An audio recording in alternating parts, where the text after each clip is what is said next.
Hello and welcome to another episode of the Symphonic podcast. My name is Bernardo Miethe, and with me as always is Andrew Owen. And today we're going to be talking about Stravinsky and his composition Symphony in Three Movements. So Igor Stravinsky, Igor Fyodorovich Stravinsky was a pianist, composer, and conductor, greatly revered for his contributions to music. He is regarded as one of the most popular and influential composers of the 20th century. His works enjoyed wide popularity due to his use of innovative stylistic variations, which had changed many conventional concepts of composing and pushed the boundaries of music. Stravinsky's works were marked by distinctive rhythmic structures. According to him, music is, by its very nature, essentially powerless to express anything at all. Stravinsky was so passionate to learn more, no matter what it is, music, art, literature, life, he liked to learn about everything. He researched Russian folklore and classical literature and made use of his knowledge in his works. His studies were not confined to Russian literature. He researched extensively in English literature, including medieval literature, to satisfy his eager desire to learn more. He wrote an autobiography named Chronicles of My Life.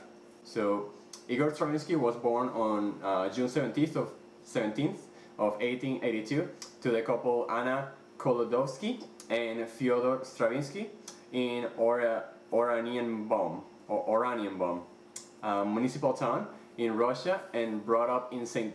Petersburg. His childhood days were never a sweet memory, as he felt neglected and hated. Music was the only thing that he was happy about, and he started taking piano lessons at a young age. He was so passionate about music that he never missed any chance to listen to music.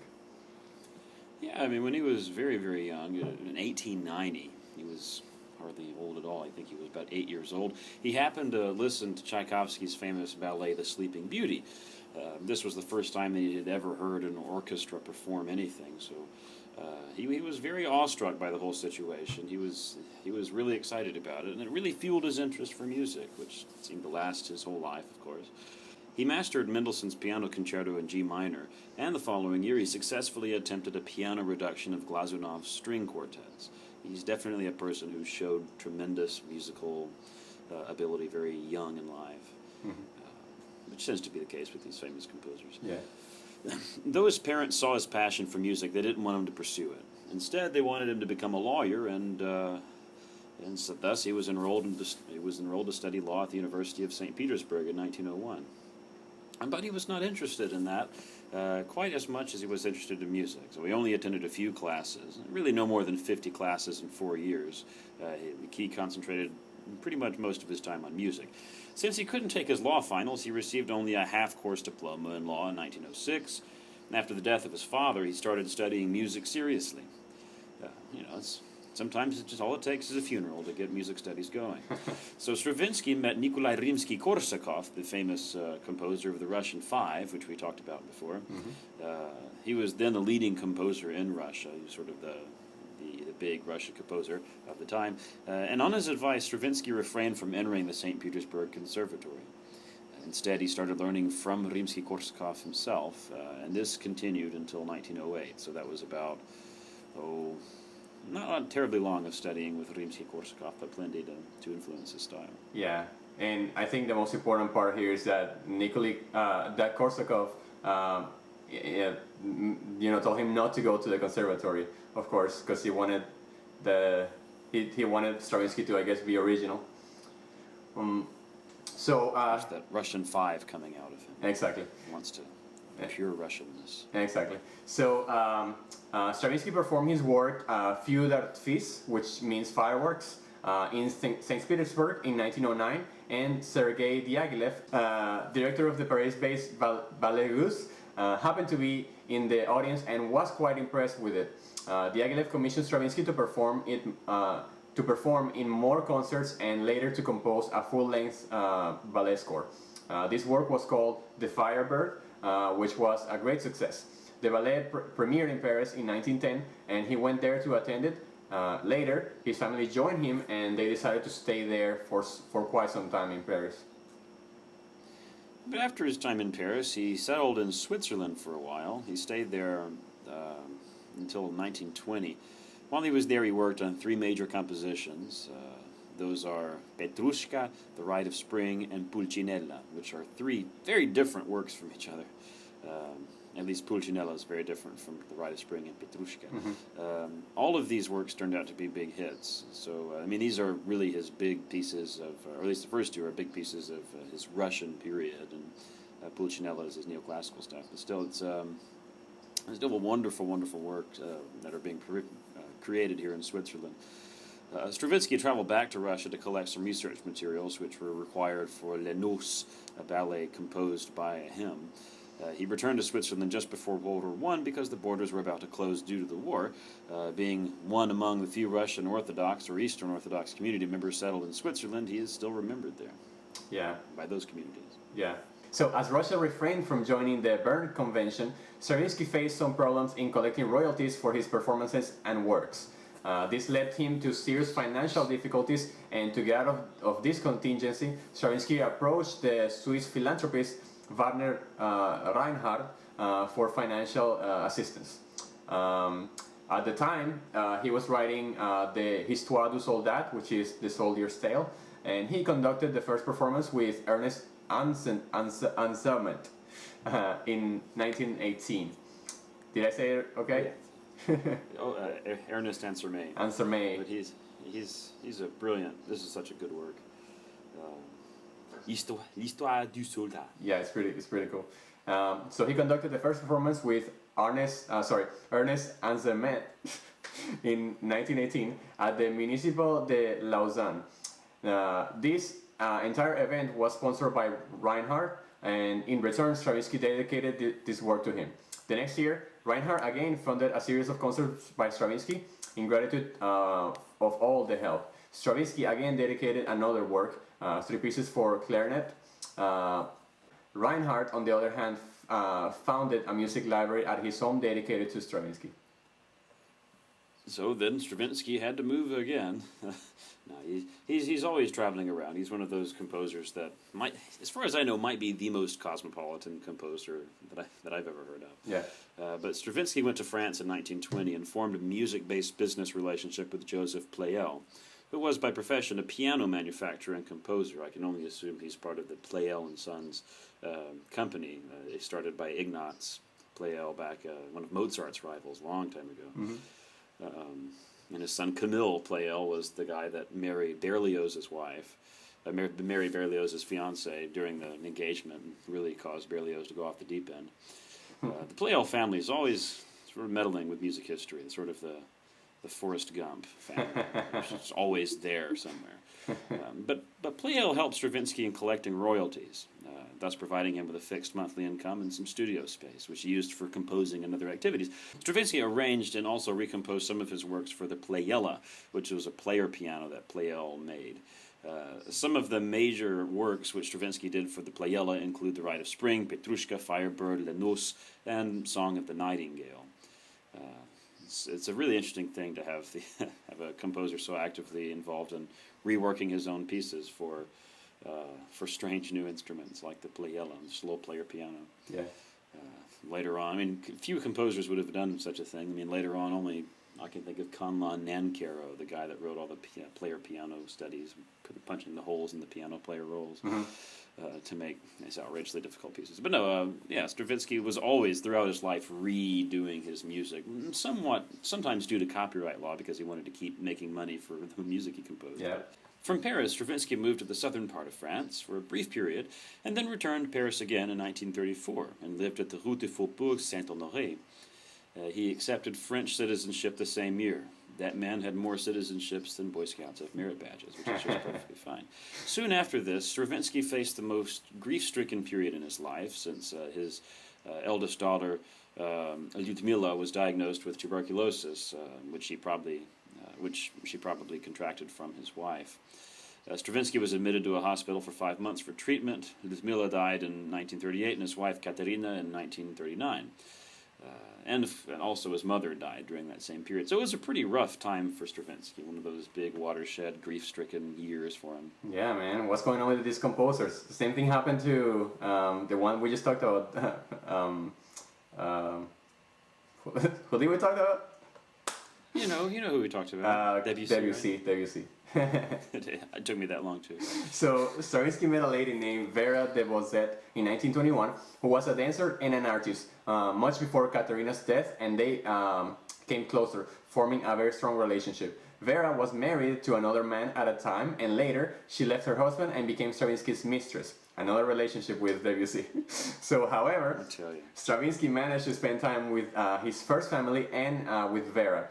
During that period, Stravinsky got an opportunity to work on the Symphony in C for the Chicago Symphony Orchestra, and this helped him to develop professional relationship with some key people in the United States. In 1939, Stravinsky got an offer to lecture at Harvard University for a year.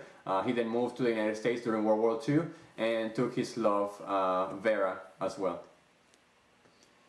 So then, as a result, Stravinsky goes to America. He goes to yet another country and becomes a citizen. So Stravinsky chose to settle in Los Angeles, and he remained there for the rest of his life. It was in 1945 that he became a United States citizen.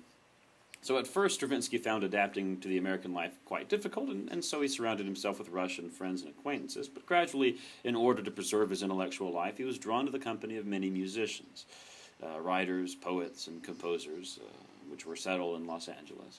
Some of them include Otto Klemperer, Thomas Mann, Franz Werfel, George Balkine, Arthur Rubinstein, and many others.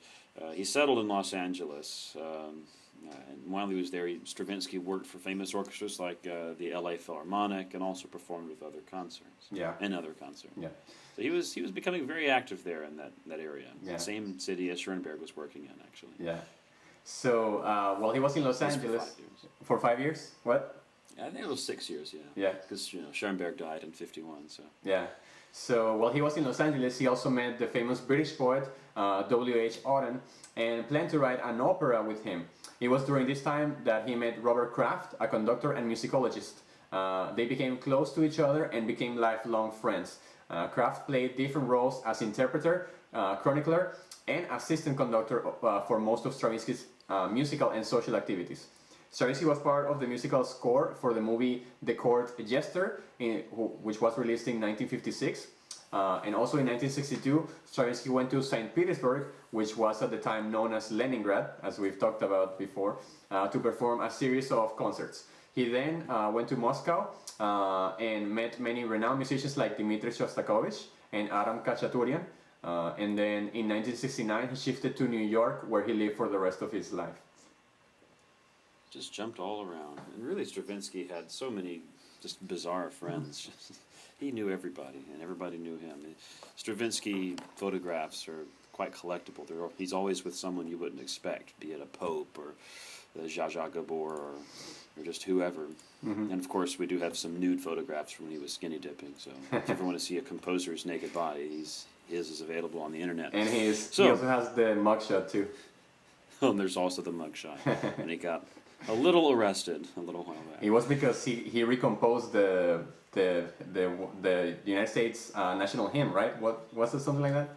I think that's what it was. Yeah, I mean he did compose. He did an arrangement. Arrange the Star Spangled Banner. Star Spangled Banner. And it sounds great. It's just a little different. Yeah. It just sounds a little fun. So Stravinsky was betrothed to Katerina Nosenko, who was his cousin.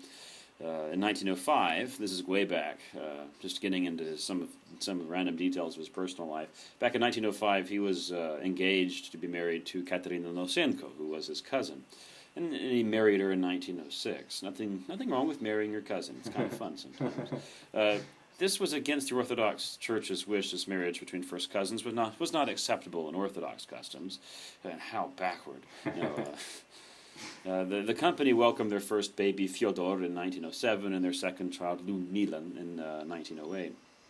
While in Switzerland, his wife gave birth to their third baby, Sulima, in 1910, who later in life became a composer. In 1913, their next child, Marina Milena, was born. Sadly, Katerina was diagnosed with tuberculosis, as was mentioned before, and was taken to a Swiss sanatorium and licensed for confinement. His daughter, Ludmila, who also contracted tuberculosis, died in 1938. And his wife, Katerina, passed away the next year, as we mentioned before. Yeah. Stravinsky married his mistress of many years after moving to America in Bedford. Married her on March 9, 1940. It's much after, 40 years, 35 years after his first marriage. Yeah. He died in 1971 at the age of 88 and was buried in the San Michele Cemetery Island in Venice. No, San Michele, I guess we're going to use. You see the Venice. Yeah. You learned about the language before you. Yeah, San Michele Cemetery Island in Venice. Yeah. So, what were Stravinsky's religious beliefs? Though he was never outspoken about his faith, he maintained a deep respect for his religion. He was a bit alienated from the religious frame of life for some time, but he returned back to his faith in God after he met a Russian priest, Reverend Father Nicholas. And in a major part of his life, he maintained a proper Russian Orthodox Christian way of living. Yeah, I guess this sort of segues into actually talking about some of Stravinsky's music. If you analyze Stravinsky's compositions, you can clearly see three different phases in his life. We sort of mentioned them earlier. During the initial stages, he expressed a tendency to use a large orchestra, and his scoring pattern was markedly influenced by Rimsky-Korsakov. His works have exhibited development in the stylistic aspect. He had used a style influenced by Rimsky-Korsakov in the Firebird, and also pandiatonicism when he used the diatonic scale without being limited to functional tonality. He uses, as a result, he uses freely dissonant sounds without conventional resolutions. Later on in The Rite of Spring, he adopted polytonality. If Firebird was made on imaginative orchestration, in The Rite of Spring he attempted to depict a brutality of a pagan musically. He's always trying to depict some degree of brutality if he's wanting to do that, and he does it quite effectively with the use of strong, unexpected rhythms and big orchestrations and those kinds of things. Yeah, and we're about to see that in the piece for today as well. So in the So in the next period, Stravinsky adopted a neoclassic style. His work Myra is believed to be the first work based on this style. His last neoclassical work was an opera, The Rake's Progress, composed in 1951. He then moved to serialism. During this phase, he used serial techniques such as dodecaphonic ones, also called 12-tone serialism. And this is where all 12 tones are used democratically in a pattern. This style is well demonstrated in his work like Cantata and Septet. He had experimented with many styles in composing using different techniques, rhythm and harmony, which is why he is considered to be one of music's truly epochal innovators. Stravinsky's composition exhibit motivic development in which the musical figures are repeated in different guises throughout the entire composition or a section of composition. Famous musician Andrew J. Brown had commented on Stravinsky's experiments with rhythms. He said, "Stravinsky is perhaps the only composer who has raised rhythm in itself to the dignity of art." Yeah, he is a very rhythmic composer. And as you said earlier, in 1951 he switches straight into serialism. That also happens to be the year that Schoenberg dies. Schoenberg invented serialism, or he invented 12-tone serialism specifically, the idea of how 12-tone works. And if you want to know how 12-tone music works, Vi Hart has a great video on YouTube that discusses it over the course of like 30 minutes or an hour. Just fantastic. But when Schoenberg... Is that the one you showed me? Yeah. Oh, yeah. That's a good one. It's pretty good. It teaches anybody, layman or otherwise, how to understand 12-tone music. But as soon as Schoenberg dies in 1951, Stravinsky takes it on, and most of his music after 1951 is serial. It is a little harder to digest for those who don't enjoy 12-tone music. Yeah. So on to talking about which of his works are probably the most important. These are all sort of representative of different parts of his life. So in 1908, Fireworks was his first big composition. The Firebird ballet was a big composition. Pietrushka in 1911. The Rite of Spring, which is obviously probably his most important work. I mean, yeah. I'd say it's definitely. It's a ballet about primitive Russians, or just very, very ancient Russians who are just doing their thing, doing their religious ceremonies and whatnot. Praising the spring. Yeah, they're letting it come in, and a woman, a virgin, dies by dancing herself to death. It's just a classic story. And no, that caused a riot when it was premiered. It was a big thing. 1923, he wrote Octet. In 1927, he wrote Oedipus Rex. Octet is considered, I think, his first neoclassical work, or at least one of his first neoclassical works. Just trying to infuse older styles with his sense of pandiatonicism and advanced rhythm.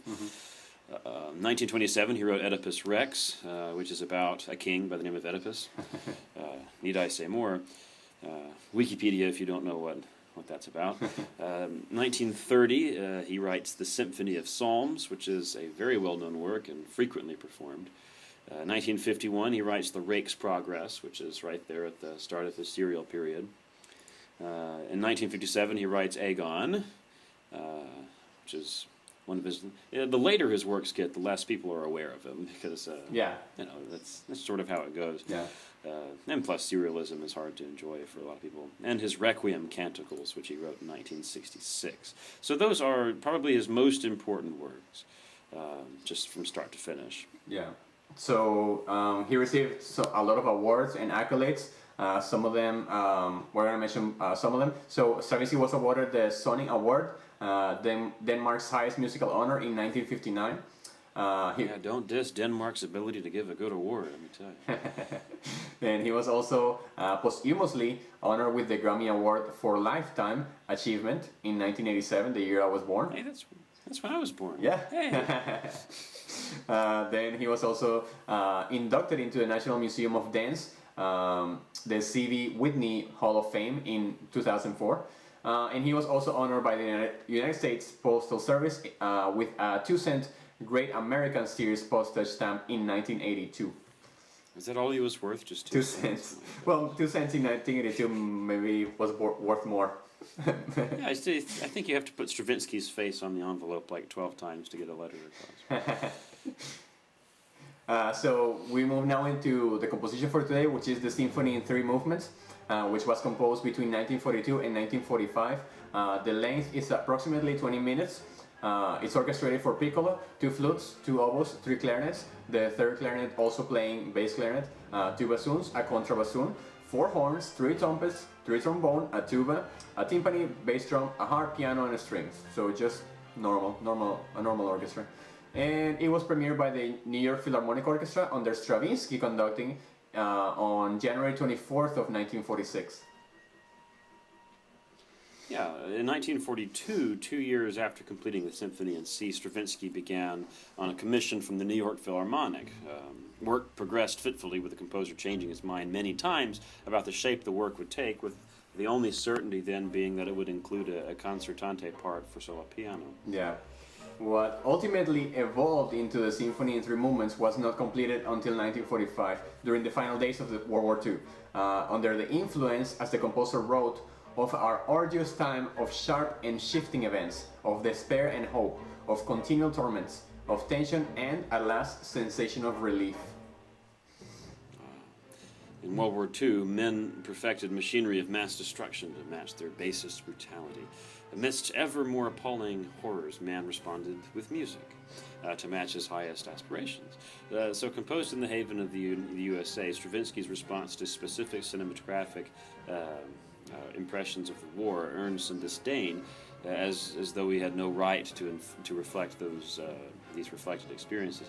Yet this stricture never applies elsewhere. Otherwise, there wouldn't be, say, a single requiem. And anyway, he did encounter the brown shirts in Munich during the early 30s. Etched into his memory, this frightening incident became the root of his indignation, enshrined in the symphony.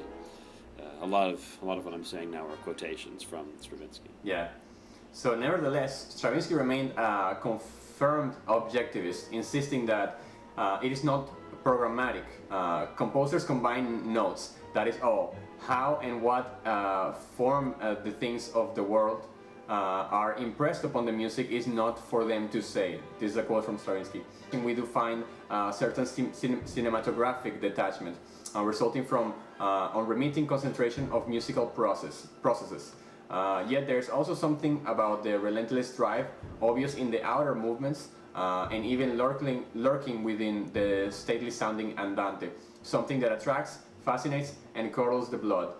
Yeah.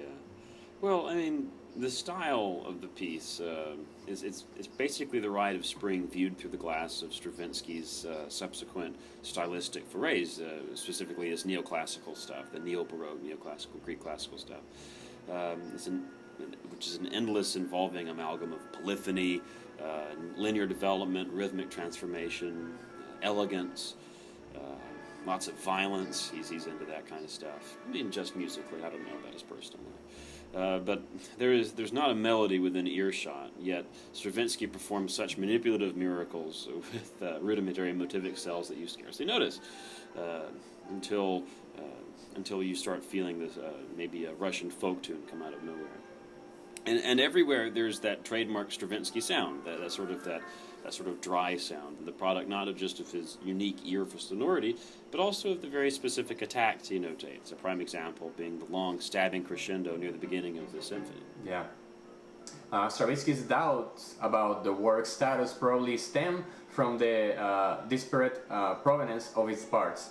According to Stravinsky, 3 symphonic movements would have been a more exact title. He originally drafted the first movement for a piano concerto, while the second, with its prominent harp, was intended to, but ultimately didn't, accompany a vision of the Virgin Mary in the film Song of Bernadette. However, with this cleverness, he added a third movement closely related to the first, binding them through that common thread of reaction to events, and the creation of an obligato relationship between piano and harp by converging them at the finale's turning point. The result is more of a symphony than many that claim the title, because it's in 3 movements. So that's that's something that hadn't been done since the classical. After the classical, everything is usually, if it's a symphony, it's in 4 movements. So that's why there is some problems with what people think about if this is a symphony or not. It's harkening back. Yeah. So in Dialogues and Diary from 1964, Stravinsky, the older he gets, the more he looks back at the past like it was some sacred experience. Right over there is where I first thought of the first chord of Le Secco de Pardon. And he's very melodramatic about his earlier life. And so in his work, in his 1964 Dialogues and a Diary, Stravinsky goes into just a very vivid detail regarding the inspiration and the program of this symphony. He also, he reiterates the notion of it being inspired by film. He writes, quote, "Each episode in the symphony is linked in my imagination with a specific cinematographic impression of the war," unquote. So thus, the aggressive first movement, a free interpretation of classical sonata allegro with an introduction and a coda, it was inspired by a war films of scorched earth tactics in China. The central episode for clarinet and piano was conceived as a series of instrumental conversations to accompany a cinematographic scene showing the Chinese people scratching and digging in their fields. In its jaggedness and anger, this highly chromatic music is far removed in sound and color from its diatonic equivalent in the symphony in C. Here, neoclassical form meets Rite of Spring rhythmic intensity, if not the ballet's rhythmic complexity. Yeah.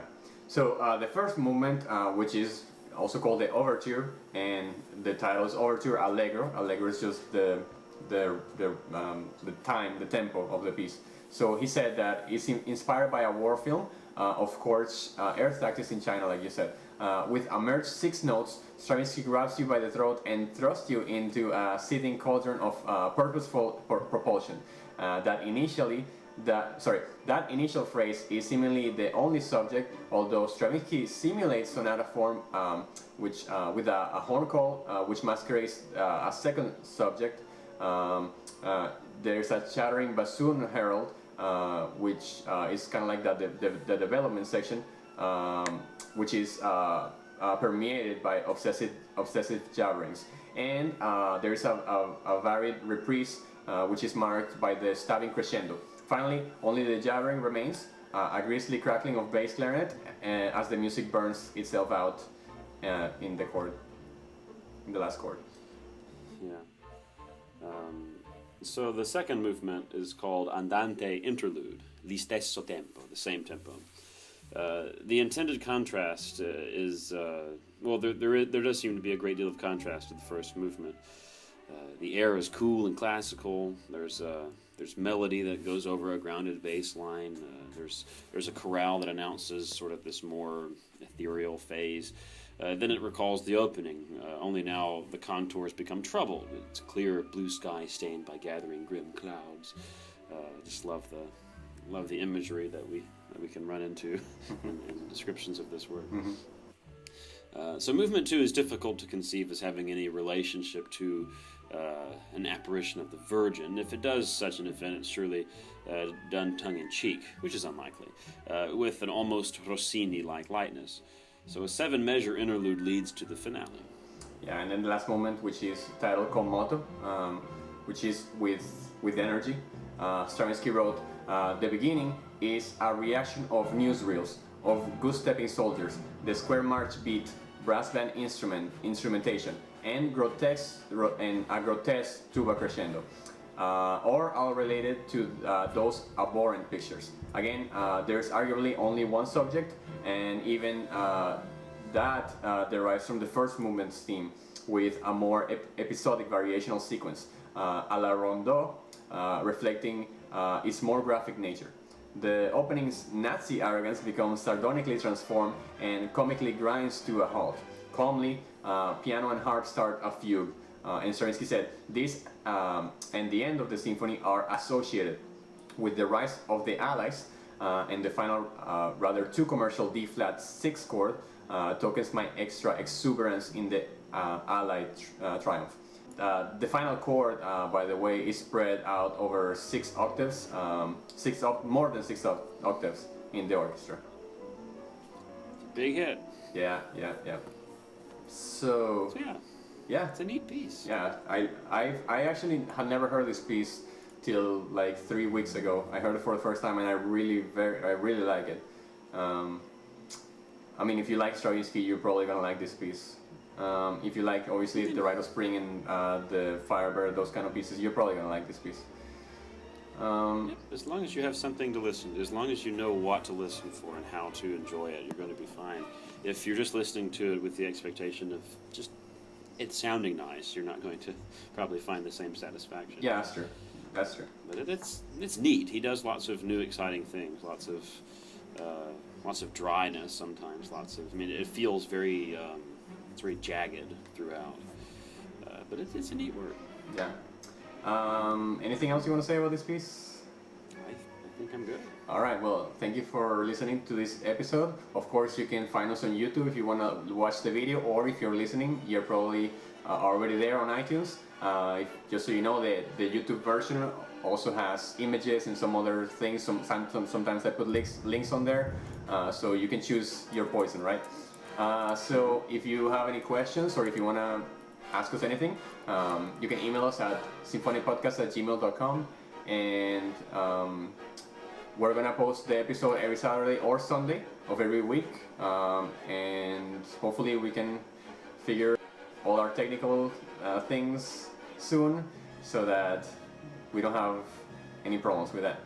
Alright, we're good? We're good. Thank you for listening. Thanks for listening.